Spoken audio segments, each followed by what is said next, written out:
Hey, hello there, and welcome back to another Advent of Code video. So today is day 11. Let's jump to adventofcode.com and see what today's puzzle is about. Where were we? Yeah, in the metal island on top of the other desert islands. And what were we doing last time? Oh yeah, the pipe maze thing. That puzzle was very, very hard. It took me like, I don't know how many hours. But day 11, and it seems like another grid-based puzzle. I hope that this one is a bit more forgiving or simpler than yesterday's. But let's see. Cosmic expansion. Because, of course, cosmology, nothing simpler than cosmology, I guess. Off to a good start. Let's see. You continue following signs of hot springs and eventually come across an observatory. The elf within turns out to be a researcher studying cosmic expansion using the giant telescope here. I mean, I already know what the observatory is, but look at this. This looks amazing.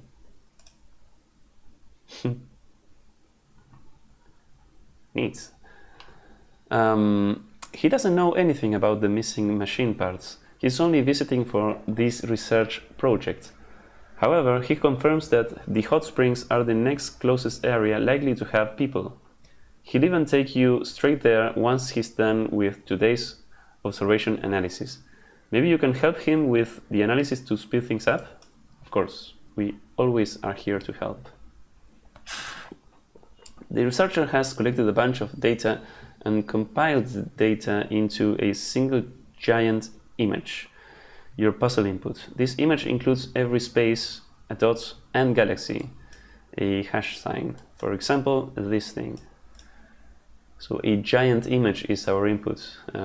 Just like real cosmologists, I guess, they have like images of, I don't know how many pixels, ridiculously large, and we of course have a very similar thing, an ASCII art image of a square grid of the universe, of course. And I wonder why the author chose to use the hash or pound sign for this instead of the @ sign, which I would guess would look more like a spiral galaxy.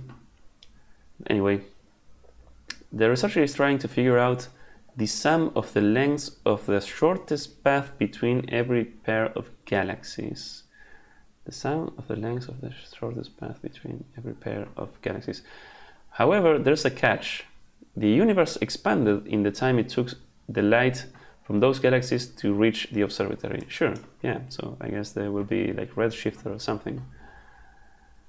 Due to something involved gravitational effects, only some space expands. In fact, the result is that any rows or columns that contain no galaxies should all actually be twice as big. Okay. In the above example, 3 columns and 2 rows contain no galaxies. So okay, these are the rows and columns that have no galaxies. These rows and columns need to be twice as big. The result of cosmic expansion therefore looks like this. Okay. I was wondering, what did it mean to be twice as big? I was imagining like a row becomes like twice as wide, and that didn't make any sense. But no, you just duplicate the row. Okay. This is gonna be interesting to do. Okay, so you expand this thing. It's like you duplicate every column and every row to like expand the space between the galaxies, just like the real universe. Like I think empty space expands more rapidly than space with a lot of matter. So this is surprisingly astronomically accurate. No, not surprisingly, of course. I wouldn't expect less from Advent of Code. So, okay, we have the thing expanded. Equipped with this expanded universe, the shortest path between every pair of galaxies can be found. It can help to assign every galaxy a unique number. Okay, in these 9 galaxies there are 36 pairs. Why is that 36? 36 is 4 times 9. How does that work?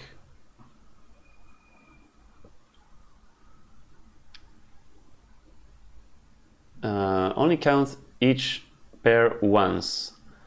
Order within the pair doesn't matter. Okay, so I guess the pair 1 and 2 and 2 and 1 is the same, of course.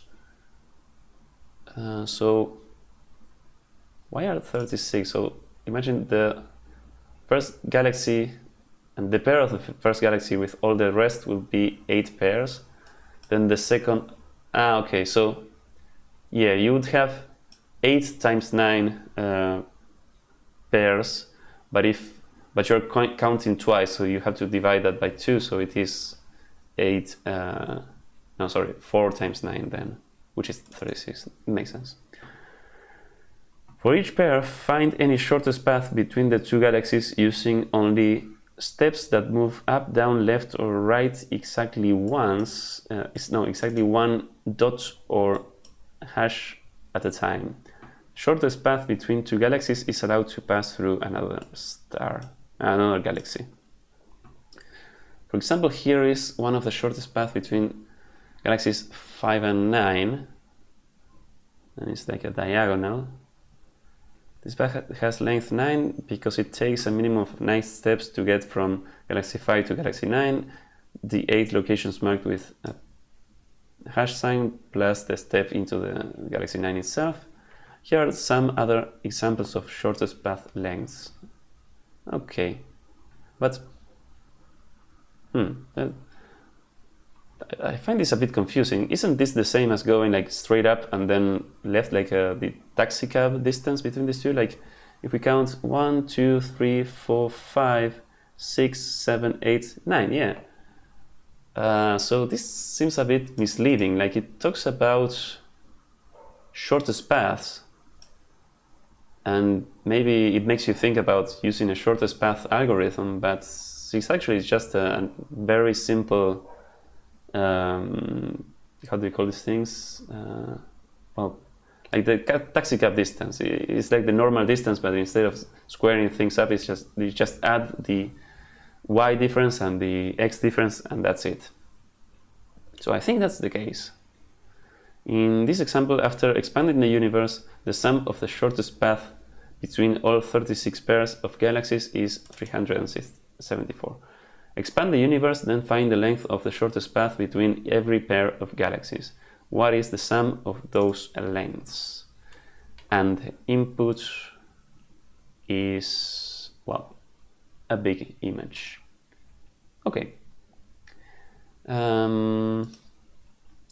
So it's a big image, but it's not humongously big, and it is 227 hash signs. So we're gonna calculate how many, 227 we said. So it's gonna be that minus 1 times, that's times 426 divided by 2, I think. 90,000 pairs, if I'm not mistaken. So yeah, that's not such a big number. No problem. Okay, let's jump into the code. And the code.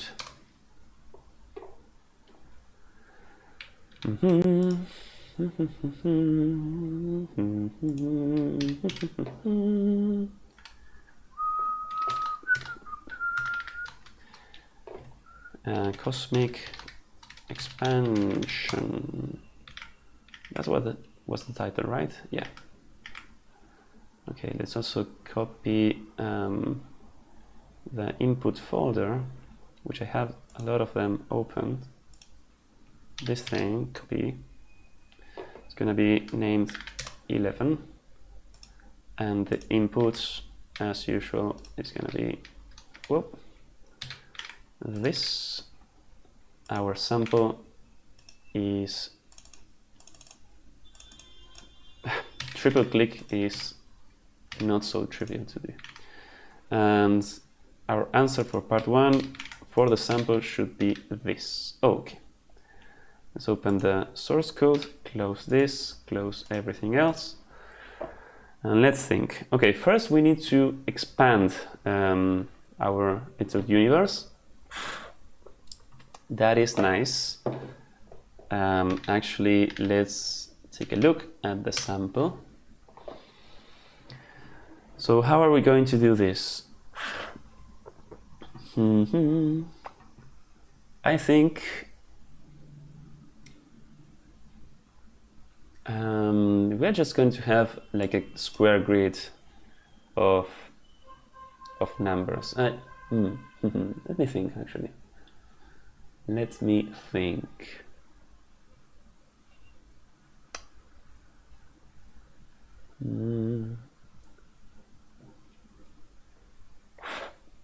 So I'm wondering what representation will make these things simpler to implement.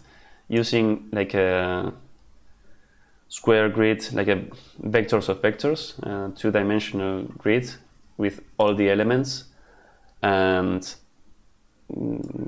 yeah, knowing like every tile would be either empty space or a galaxy, or having something like just the galaxy positions, and yeah, just storing those in like a hash set or something, like not a linear collection, just a set of galaxies. And then when you expand, it's like, I wonder what will be simpler, because if you have a 2x2 two-dimensional vector, when you expand the things, the tricky part about that is that, for example, imagine that you, okay, say, first I'm going to expand the rows, so that sounds simple enough, right? You go each row at a time, and if you find one that is completely empty, you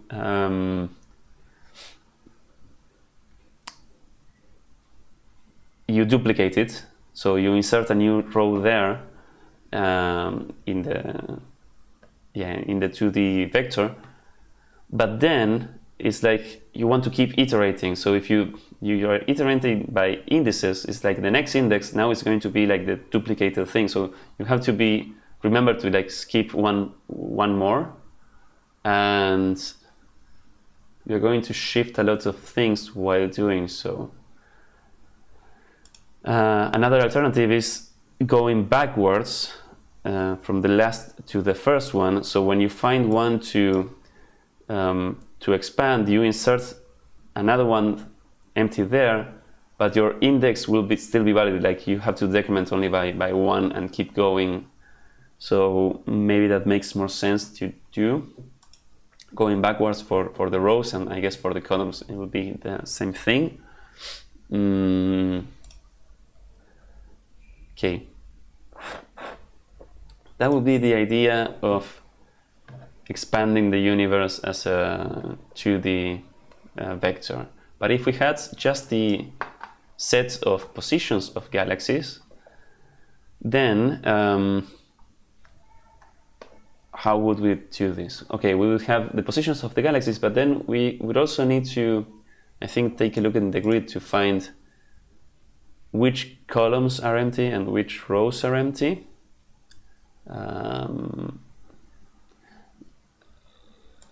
Or I mean, we don't need the original grid. I guess once you have the galaxies themselves, you can probably use that set. So okay, you go column by column and row by row and asking, okay, is there any galaxy in this row? And if there's none, then you know that it's empty. And expanding that would mean finding all the galaxies that are past that row and incrementing one their position. So I think either case is more or less simple in terms of implementation. And I have no idea about runtime performance because that depends, of course, on the size of the thing, how much empty space is versus the amount of galaxies, and I don't know. So I think I'll probably go with the 2D grid. Although if we had the 2D grid, you still need to like get all the galaxies' positions, right? Yeah, you need to at least count them and do all the pairs. So you still have to find all the galaxies. It's like, think.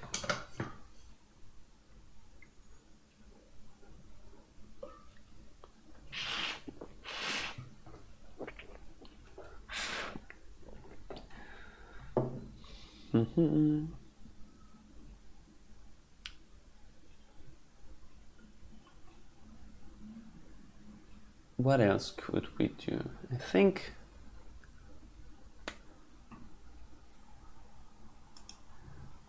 think I'm going to go with the 2D vector solution. Just grab this, expand the universe, and then find all the galaxies, and then do all the pair calculations, I think. So yeah, let's do that in that order. So we're gonna have our image, we could say, or grid, or even universe. Let's call it grid. And this will be input. So the grid is going to be what? A vector of vectors of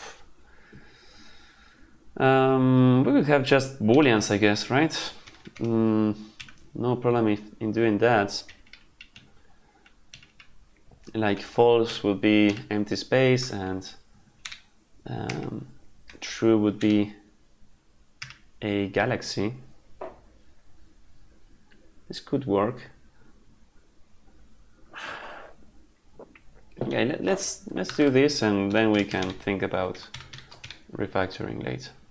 So we're gonna have all the lines, then map all the lines to something and collect them. And what are we going to map the lines to? Well, we're going to grab all the characters in that line, and we're going to map all the characters and then collect them. And we are going to map to going to have the character, and we're going to just simply say, okay, if the character is a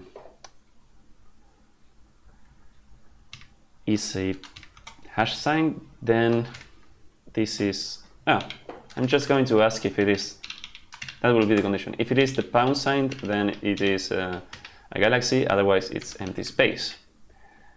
That's great. So now we want to expand this universe, and then we are going to count the sum of the distances between all the pairs of galaxies, I think. So let's do expand universe and pass the grid. And I guess we are going to modify. Yeah, I'm going to do it in place. So let's pass this as a mutable reference. No. Let's generate this, and let's actually have, as usual, a type for our grid. Let's call this, well, it's just simply grid. And it's going to be this. Now here, we just say that this is a grid. In fact, once we have passed something to a function that expects a grid, I think we can avoid having that. Isn't that the case? Yes. Look at that type inference. That's nice. But here we want actually a mutable reference. Okay, and let's try to do this as simply as possible. Is the universe square?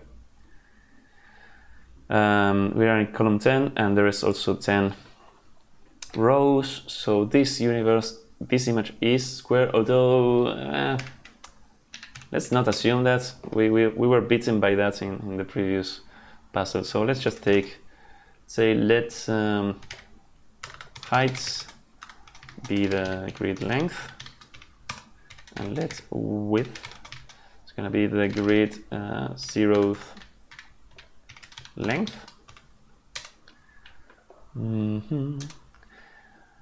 And then what are we going to do?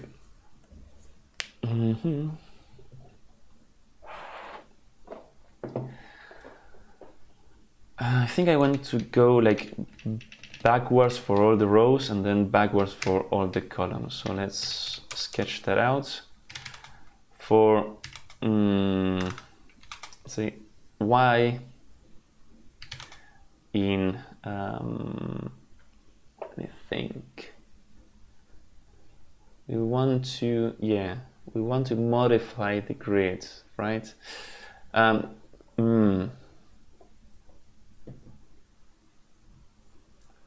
Yes, we could also have the logic, like create a new grid and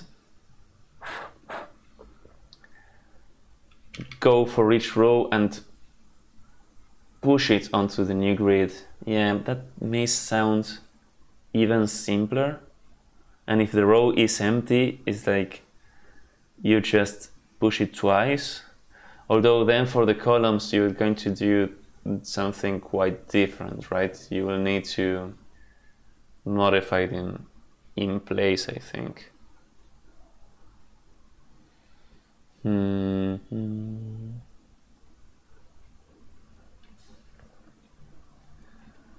Okay, so yeah, let's keep the idea of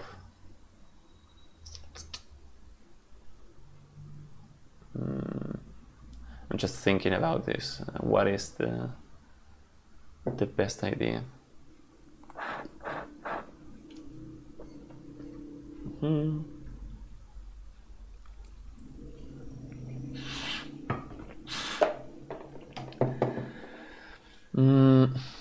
Yeah. Let's just insert things and have things shifting around. It's not the most efficient thing, but I mean, computers like vectors, and contiguous memory, so this won't be much of a problem, I think. So for I from 0 to heights, but in reverse,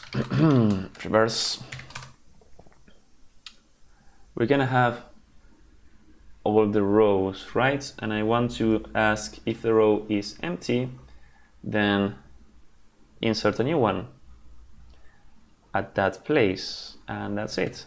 So if row, what is the row? If a grid that's I, asking if it is empty is the same as asking if contains, if the iterator contains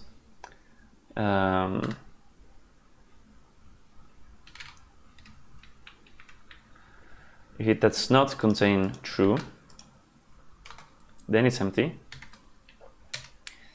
and we want to duplicate it. So then we're going to do grid insert at this index a vector of well, we could make a clone of this column, but yeah, let's just say a vector of false, and the length will be the width. Okay. Would you be happy with something like this? Okay, have a reference. Okay, let's actually print this expanded universe. So for when I want to print things, it's like I question the decision of like why not just keep the input as like strings, and modify the strings and then just print the strings. It would be simpler, but yeah, let's just print this thing. So for each row in grid, and for well, yeah, let's do row in grid. We're going to print, let's do it as simple as possible. Let line will be row, iterate over this, map. And we're going to map each value x, and say if x, then it's a galaxy, else it's empty. These are all the characters that we want, and so then we are going to collect all of this into a string, right? That's what we want to print, and let's just print the line. That should be simple enough. This is a reference. Okay, let's take a borrow there. Borrow, not burrow. We're going to cargo run being day 11, cosmic expansion, yeah, and the inputs is going to be 11 sample. Okay, does this universe look expanded? Yes, it seems like we have expanded these two rows, which are, yeah, okay. So row expansion was pretty easy. Let's do something similar, but now for column expansion. So for x in, same idea, 0 to width this time, and reverse this thing. So we go back to front. And now we are going to ask if the whole row, if the whole column is empty, then we will need to insert a space in each of the rows. So this will be a bit more involved. I want to have maybe this is extracted into a variable, and we call it empty row, or row is empty. Okay, and here we're going to have something similar. Column is empty if what are we going to do? Grids. We had to go through each row and say, okay,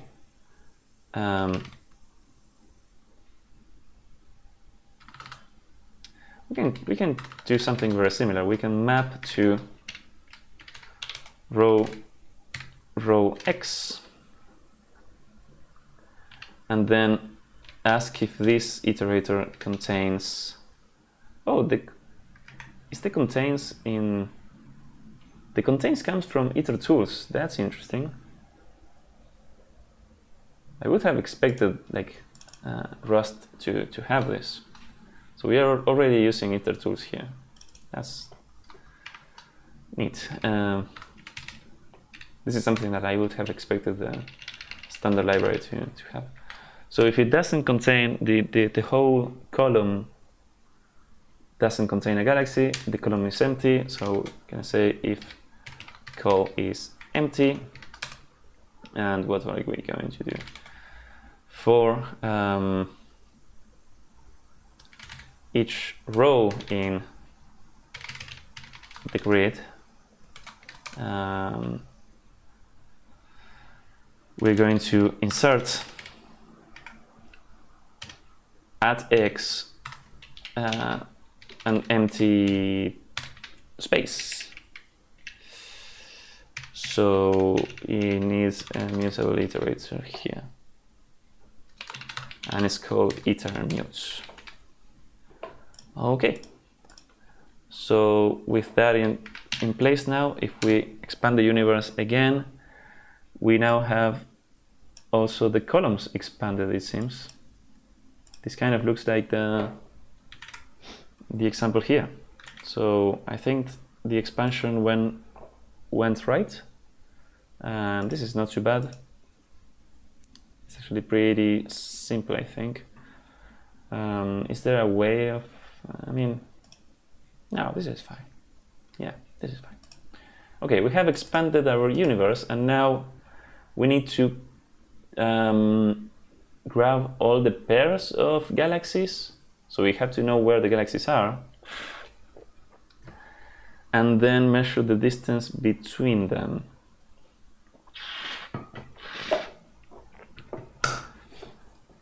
So let's have a function. Let's say distance sum. Let's sketch out the answer for part 1. I want to have like something that gives me back all the positions of the distance of the galaxies. So let's say galaxy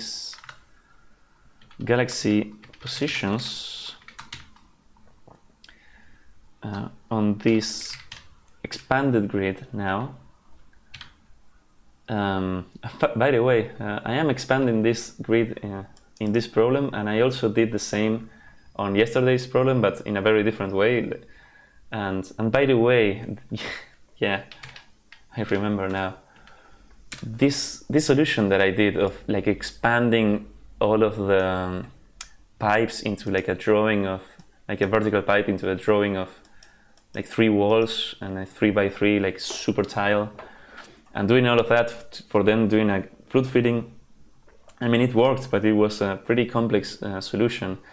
And yesterday, after having done so, I searched on the Advent of Code subreddit to see how other people had solved this, and there was a much simpler solution for this, which was something like you could do scan lines across the grid, and when passing through a pipe that belonged to the loop, you could count, okay, if I pass through only one pipe, then I'm on the inside, and if I pass through another pipe, then I'm on the outside again. So it was like a parity check.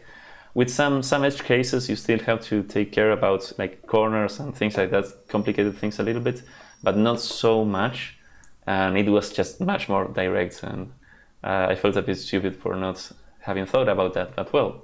This solution was original, I could say, and it worked. So okay, let's go back to our galaxy brain problem.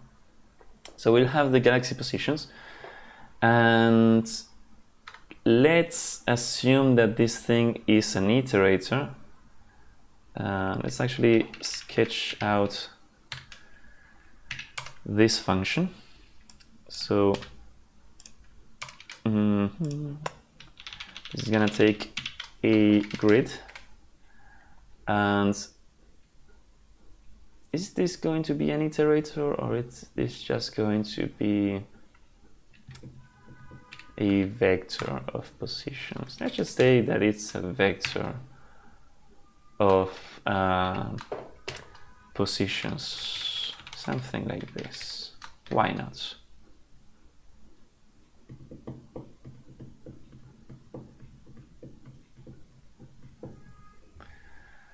Yeah, let's say that it's this. And if we have this and we iterate it, does iter_tool give me something to have the pairs? I think combinations is what I want.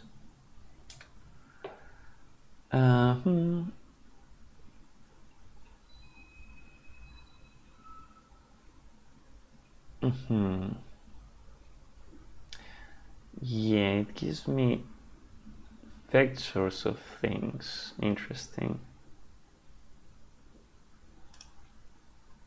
And there is tuple combinations, which is probably what I want.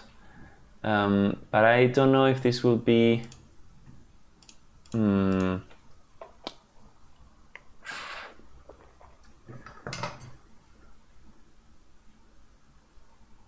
if this will have like repeated combinations.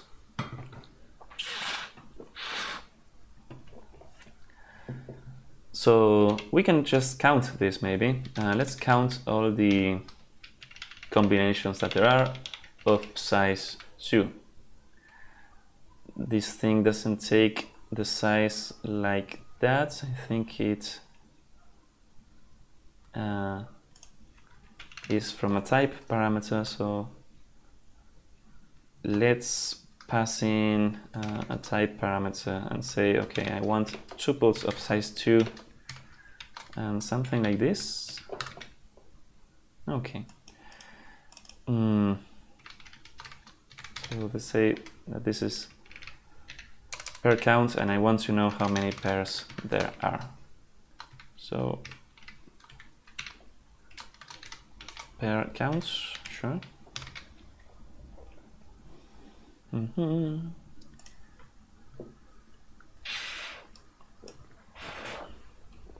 how are we going to do this? Well, we are going to iterate over the grids. So let's just say let results or positions be an empty vector to start with. I'm pretty sure that this can also be done with iterator-based solutions. Maybe if I think a little bit about this, it won't be that difficult to... Yeah, let's try to go for an iterator-based solution. So we're going to have the grid, we're going to iterate and enumerate most surely each row, and then we probably want to map or flat map each row and index. So the index is going to be y and the row is going to be a row, of course. And what are we flat mapping to? Well, we are then going to iterate each row and enumerate it too, because do you know what row here is? Unknown. So why don't you know about flat map? Oh, it's not flap, it's flat. Flat map. So now row should have the correct type, yes. Okay, what are we iterating into? Well, we can iterate each row. We are going to filter. Well, we're gonna enumerate also. So enumerate, then filter. We're gonna have the X position and the tile, I guess. And the tile is just a Boolean, so we can say, okay, filter by that Boolean, ignore the position, and then map all of those. We know that it's a galaxy position now, so we're gonna have the X and the tile which we don't care about, and we map to X, Y coordinates. Okay, this is an iterator. So maybe we can return an iterator, or let's just have a vector, and maybe we can think later of just having an iterator. But this almost worked. The style is a double reference, beautiful. so double the dereference here. And this thing is, yeah, let's make this thing copy both x and y. That is fine. And we should have the galaxy positions now. And we are printing how many pairs there are. So let's run this with the sample. 36. Awesome. Thanks Intertools again. So tuple combinations did the nice work of getting all the pairs that I wanted. I feel a bit cheating here. It's like I'm not against using Intertools for things like try collect or maybe like give me the tuples of you know of an iterator, like separating for chunking things up, or the tuple windows that we have used before. But combinations is already a bit of a more complicated algorithm, and it's like, okay, I'm cheating a little bit, but it's fine. It's fine. I actually kind of like to learn how to use a powerful library like this, so this is nice, you know. So okay, we'll have the combinations, and actually what I want to do for each of these combinations is to measure the distance, and that's what I want to get. So this is going to be distance sum, and look at this. This is something that previously didn't work.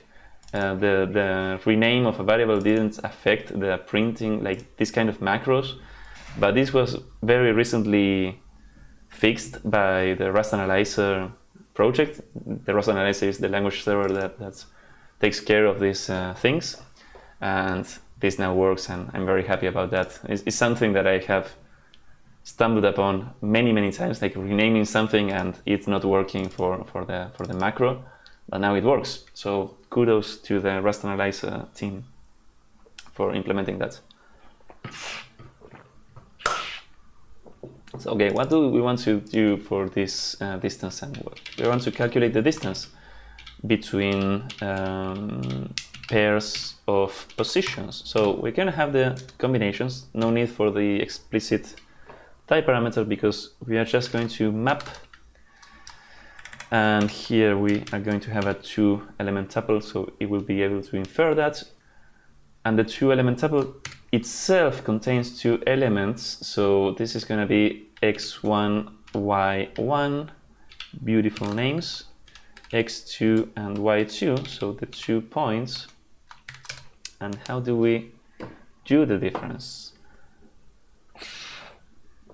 Well, this should be simply x1 minus x2, and I'm realizing that this will have a problem. Absolute.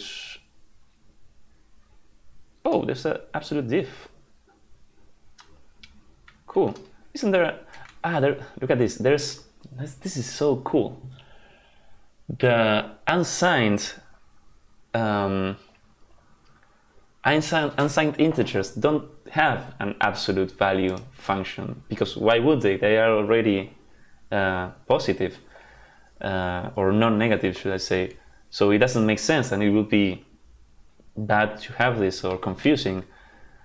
But I was thinking like that I will need to either make these things be signed, so the difference can be done without underflows. But look at this, I discovered that I wanted to do this, and there is an absolute difference between 2 numbers. So that is exactly what I want. I don't want to underflow, but I want to have this absolute difference with that other thing, and then have this plus y1 abs diff y2. And I think that will be the difference. And to map 100 effect. No, because I don't want to map. I don't want to count. I want to sum. Thanks again, Clippy, for this kind of thing. And this probably needs. Yeah, it needs an explicit type. Cannot suggest that. I'm never sure why the sum function cannot infer the correct type of what are you like adding into, because these things are like, it's an iterator of usize already. But anyway, let's run this for the sample. It's 374, which I think is the correct answer. Awesome. We can also clean up the printing of the universe. No, it's not this. This is part of the expansion of the universe. This is the printing. We can now run this for the actual input. And let's see, it's this number. Is this number the correct answer for part 1? Yes, it is. Okay. Cool. So it wasn't a difficult part 1, I think. Yeah, overall, I think it was, a bit misleading in how it was worded. Like, it made you think that you had to like implement some like shortest path algorithm for part 1, but maybe we will need to implement something like this for part 2. So let's see what part 2 is about. The galaxies are much older and thus much farther apart than the researcher initially estimated. Now, instead of instead of the expansion you did before, make each empty row or column 1 million times larger. That is, each empty row should be replaced with 1 million empty rows, and each empty column should be replaced with 1 million empty columns. In the example above, if each empty row or column were merely 10 times larger, the sum of the shortest path between every pair of galaxies would be 1030. If each empty row or column were merely 100 times larger, the sum of the shortest path between every pair of galaxies would be 8410. However, your universe will need to expand far beyond these values. And it doesn't give you the answer for this. Why? Why don't you give me the answer for the sample? Starting with this initial image, expand the universe according to these new rules. Then find the length of the shortest path between every pair of galaxies. What is the sum of these lengths? Alright, so now we know that the representation that we chose, a simple 2-dimensional grid, won't work for part 2 because you have to expand by 1 million. Like, even if you have only one empty row or empty column, that will put 1 million times 1 million new tiles. So that is, well, that's what we call in Spanish un billón, but in English that's also known as 1 trillion. So 1 billion times 1 billion, or 10 to the 12 is 1 trillion. And that is, so 1 billion is 1 gig of something, 1 gigabyte is 1 billion bytes, and 1 trillion is 1 terabyte of something. And so that won't fit on memory. So we cannot do this naive expansion of the universe that we did for part 1. And I'm very sad about that. So we're going to have to implement this in some other way. And I don't know if I will have time to do this because I want to hit the climb engine at maybe 6 or 6 and something. So let's review the part 1 solution. I think it was pretty straightforward. So yeah, we have the expanded universe, but yeah, okay. This is fine for a part 1 solution. Very super fine. But part 2 will need to be completely different. And if we do part 2, like we're going to throw all the part 1 code away, I think, because part 2 will need to do it in a very different way. And then the solution for part 2 will be trivially usable for doing part 1 in terms of that. Because it's just, okay, instead of expanding by 1 billion, just expand by 1. Like, it's a different expansion factor, I guess, but Yeah, we'll need another approach. But let's commit this as, oh, before committing this, sorry, let's check all, which I think should fail. The sample passed, but the, oops, not the check of the answers file, but if we do it now, it passes. Okay, so we have now a passing solution for part 1. Let's say add solution to day 11, part 1. Okay. Okay, so we should now think about how to do this, but better. So, how are we going to do this? Expanding things.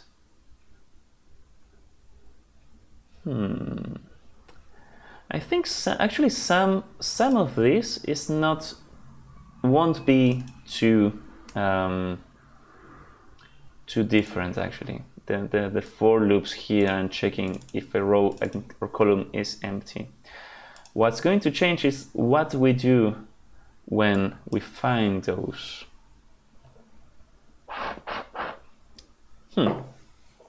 Yes.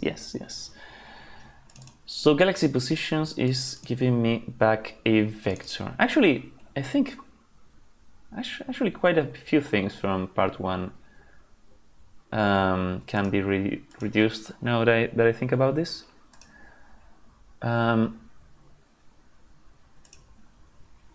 So we have a grid, yes. Okay.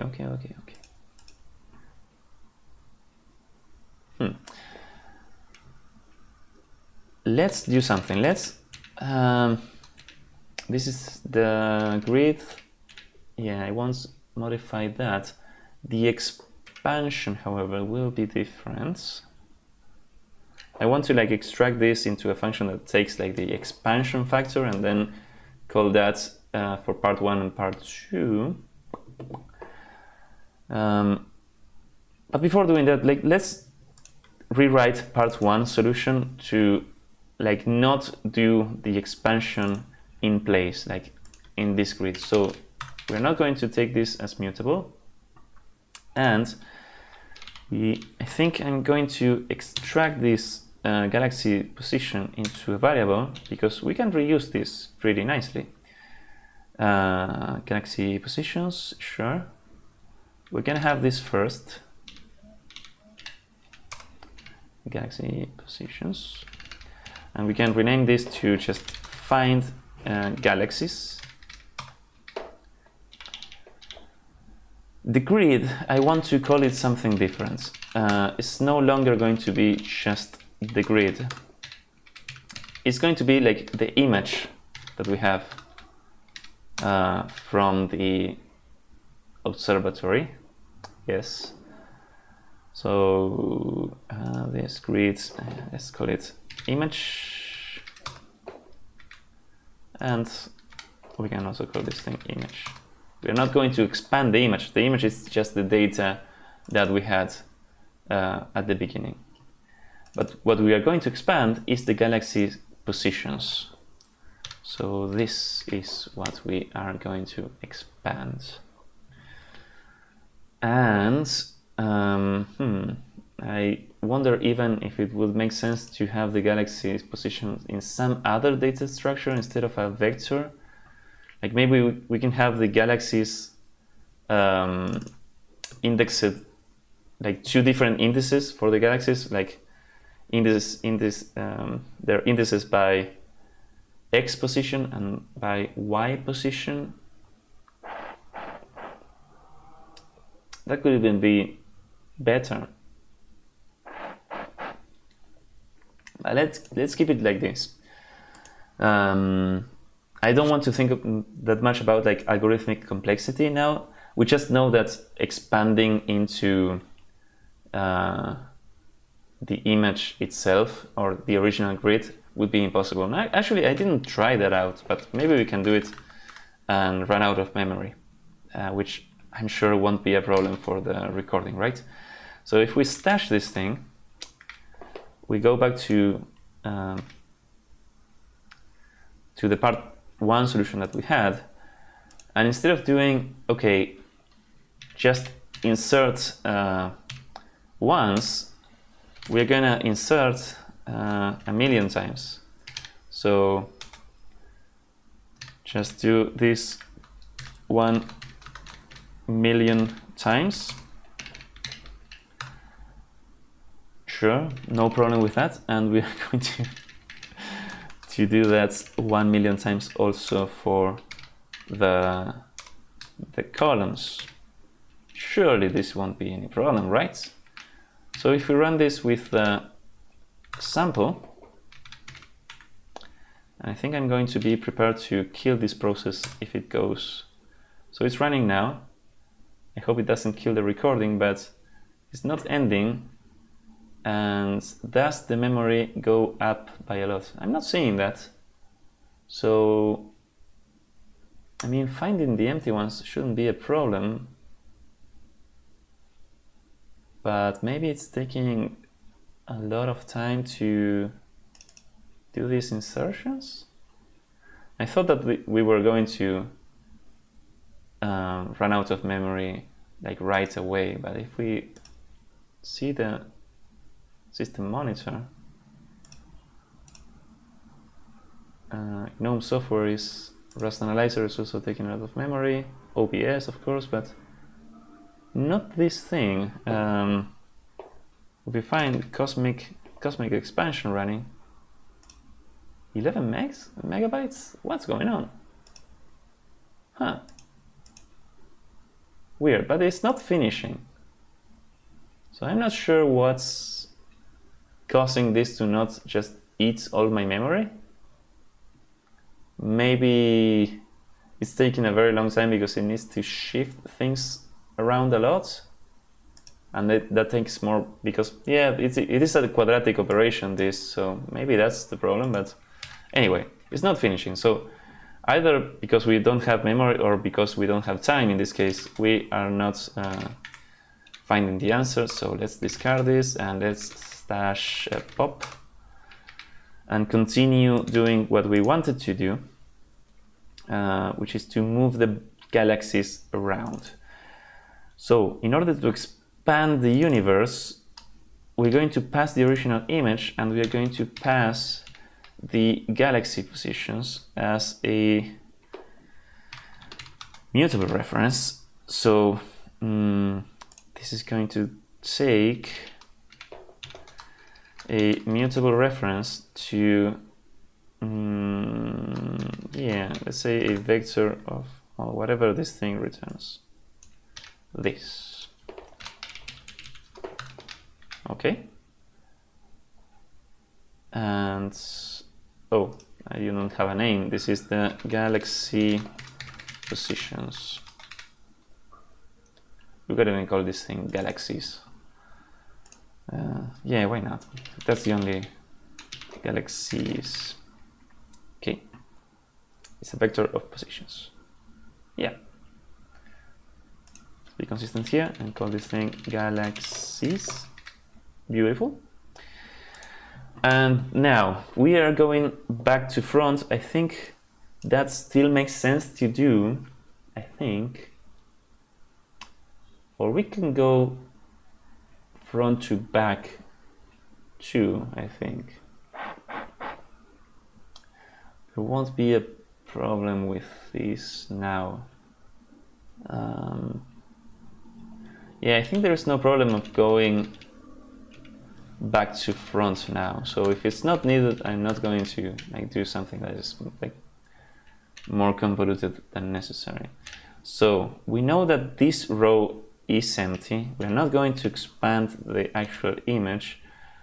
What we are going to do is to find all the galaxies that are on a y position greater than this y position, and there is no galaxy in this y position. We know this because oh, but actually No, once you move all the galaxies, like if you're going front to back and you move all the galaxies that are beyond this y position 1 to the right or 1 million to the right, then you are going to iterate the original image, and the y position is related to the original image. And the problem with that is, okay, if you find another empty column, you have moved everything like 1 million to the right, and then all of the galaxies are going to be, or all of the galaxies that you moved in the beginning are going to be past that point in the image well, I'm saying left and right, but this is up and down because this is the y coordinate. But now the x and y's will be very much symmetrical. Yeah, let's think in terms of left and right, because I was thinking it that way. You have shifted everything to the right for the first like empty column. Then when you find the second empty column, it's like everything will be already shifted to the right, and you're not like, you had to leave some things in between. So that's a problem. But I think that if you go back to front, you don't have that problem, because you just move the things, like you find first the last column that is how do you say, empty, yes, and you move only the things that are beyond that column, but nothing before that. And so when you move a little bit back, you still have everything to like it. I think it makes sense. You have to go in reverse order here too, if I'm not mistaken. We shall see. We already have the solution for part 1, so we will know if this is right or not, at least for the expansion of 1. So we are going to do what? We know that the row is empty, and this is the row in the original image, and it's fine to check that, no problem. But now I want to find all the galaxies that are beyond this row. Yes, so galaxies, we are gonna say get a mutable iterator and filter by x and y, and filter the galaxies that are beyond, well, let's say gx and gy for galaxy x and y, and filter the galaxies that are beyond these y coordinates. And what we're going to do to these things is increment the y, in this case by 1, because we still want to do, is this the correct type? Okay, yes.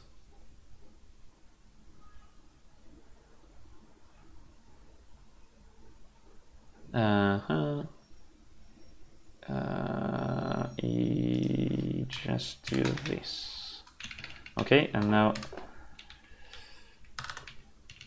we don't need that. We don't need that. And well, actually, we want to do that only if the row is empty. Okay. We move all the galaxies that are beyond this row. Yes.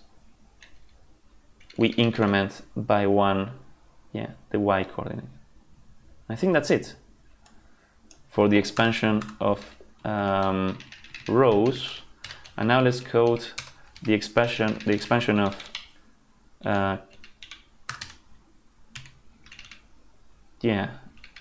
of columns. It will be the same idea, but we are going to ask if oh, actually, let's go back to the original thing, because asking if the column is empty is a bit different.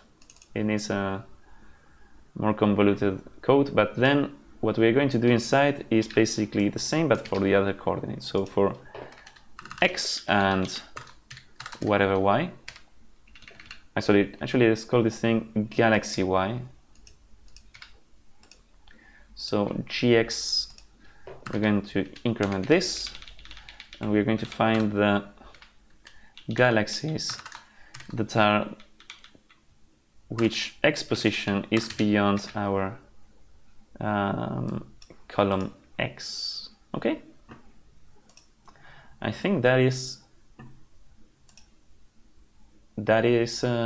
correct. We can even maybe use the variables like row and column, so instead of x and y, and now don't need to call this thing galaxy x and galaxy y. I think I would prefer that very much. Thank you. And this would be for column, so we iterate rows and columns. And this is x, this is x, okay? And you don't need to write instead of, what's your problem here? Cargo creepy.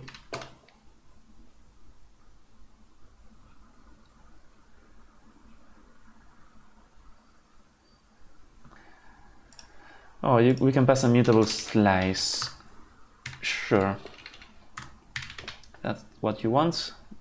That will make you happy. Awesome. So we're now expanding the universe in this way. Great. And we have changed the galaxy positions. So now the distances sum is the same, I think. So does this work actually already? Let's run this for the, it worked for the sample. And does it work for the input? So is this number, which I don't remember from our answers? Yes, it seems like it's worked. And is this correct? We haven't expanded. Okay. So it worked for part 1. I think the logic for part 2 should be the same. And at least usize should have no problem with millions. So actually, I'm excited. Let's do, let's add 1 million each time. Then we can refactor to have like part 1 and part 2, but let's do this here and here. And run, well, for the sample, we don't have the answer for the sample. We know that if we expand it 100 times, it will be that number. So let's try this out first. It's this 4892. Oh, that's not correct. That's a bummer. So we made some mistakes somewhere. And if we expand by 10, it is 1112, which is not the same as this. We are overshooting by a tiny bit, but because it's not, these numbers were not so different. But okay, if we run this with a sample, we're going to get a number that we don't know if it's correct, but it is a number. And if we run this for the input, it will at least run, and we get a huge number. But I'm pretty sure this will be wrong. Yeah, it is too high. We've made a mistake somewhere, but not such a huge mistake. It's not so huge. Okay, let's expand by 10. So we are expanding the position of the galaxies that are beyond that row. And also same thing with the columns. If we run this, yeah, with 10 now,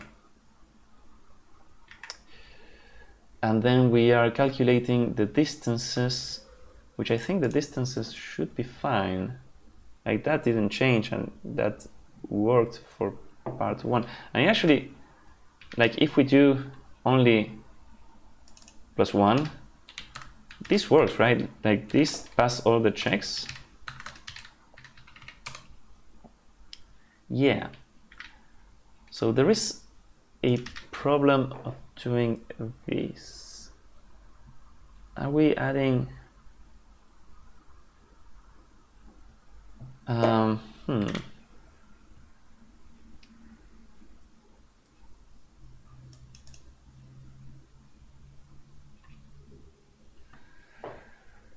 Now, instead of the expression you did before, make each empty row or column 1 million times larger.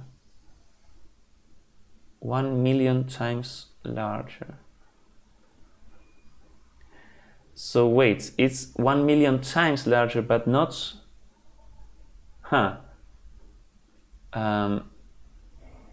Yeah, if you make it twice, that's it. It's a very stupid mistake. If you make it twice larger, you add 1. If you make it 10 times larger, you don't add 10. You should add 9. Okay, and this should be the correct answer. Yes. Okay. Awesome. And if we do it, if we add, 99. That should be expanded by 100. So yeah, this is the correct number. And now let's expand by 1,000,000, which would be 999, 999. And that is the actual expansion. We run for the sample. It's a number, sure. For the input, it will be this other giant number, and I'm now a bit more confident. And it is the solution. Okay, that was a pretty silly mistake, a typical off by 1 error. So okay, that's awesome. So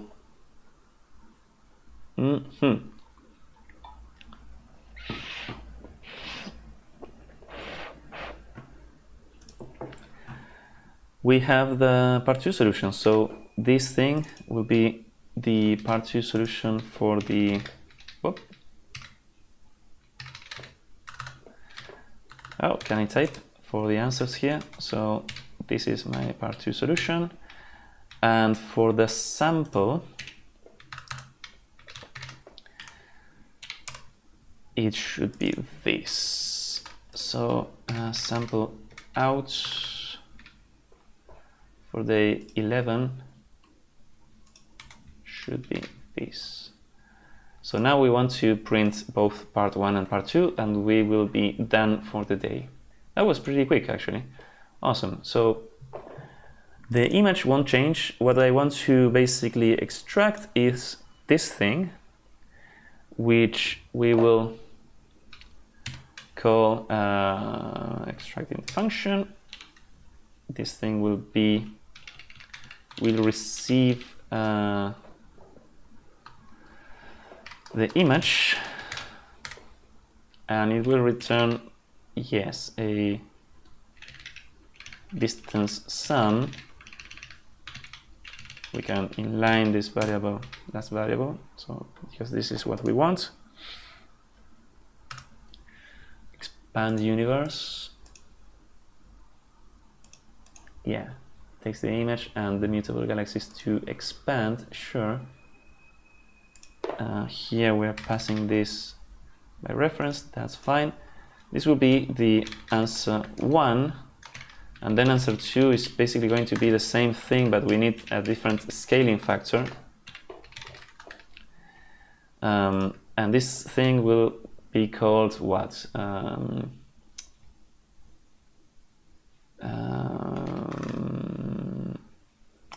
Galaxy distances sum. Galaxy distance sum. Let's check the advent calendar now. This island looks weird, but how is it? What is the sum of these lengths? Okay, it talks about lengths instead of distances, but that's fine. Let's see, distances.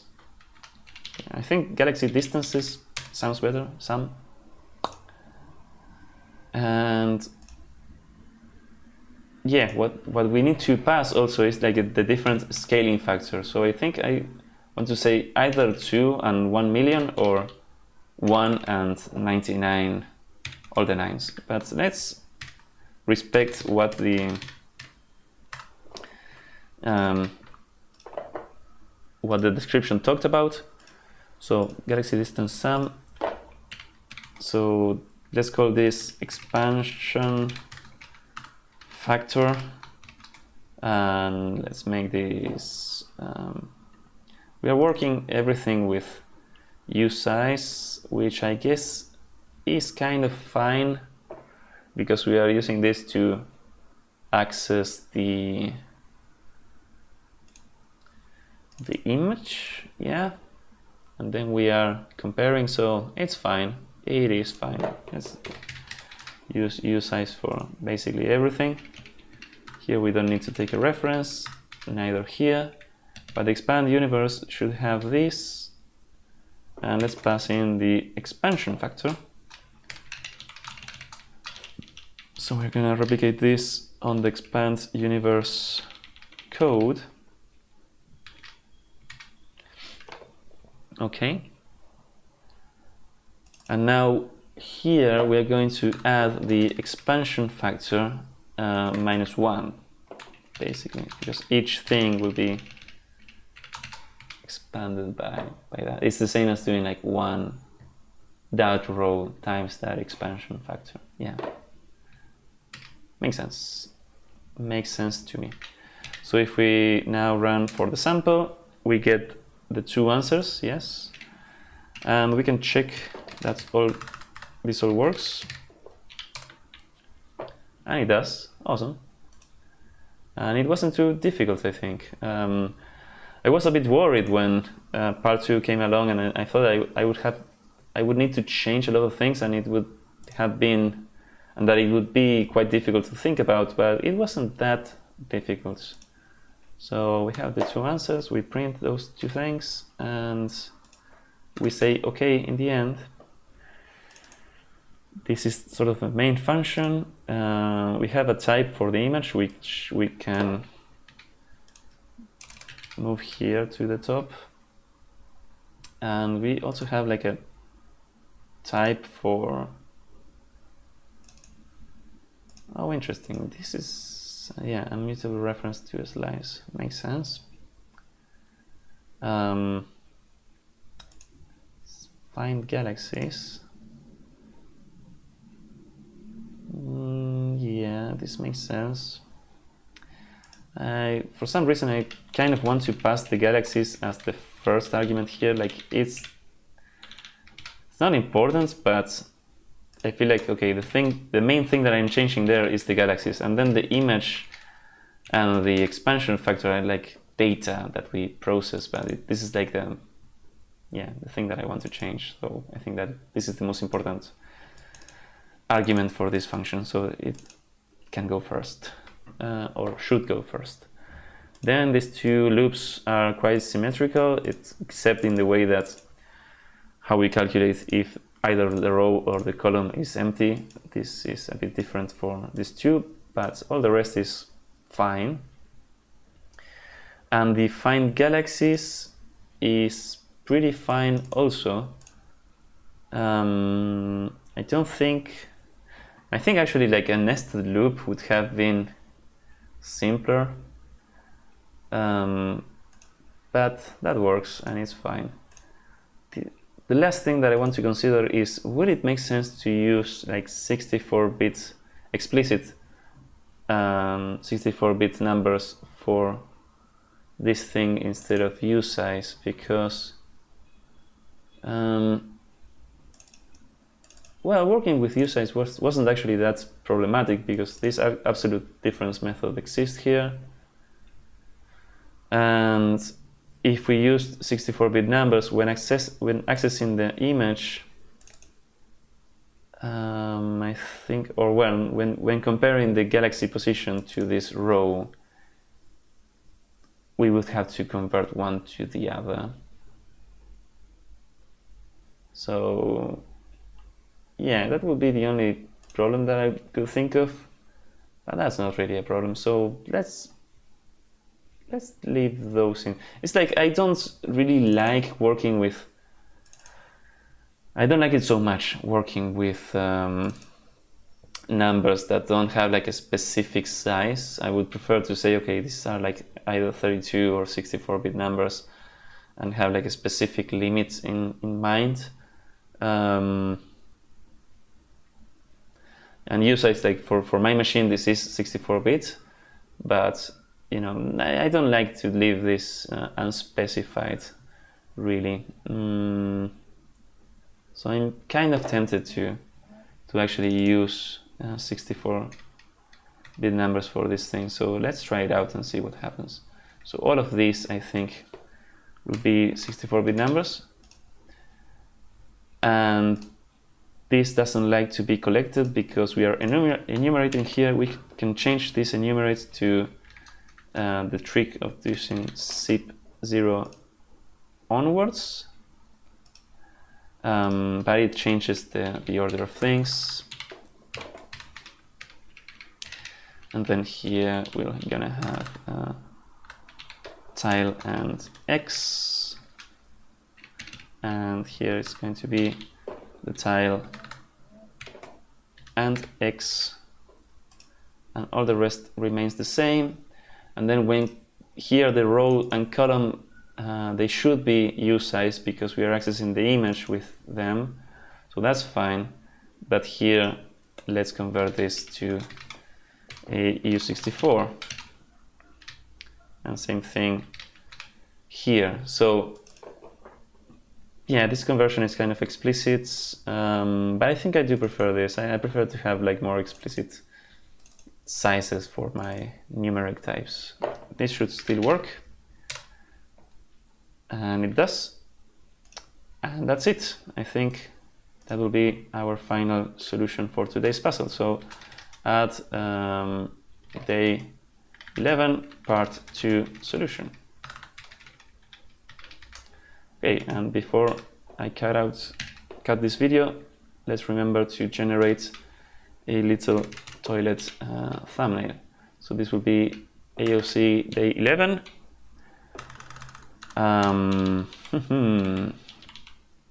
Let's call this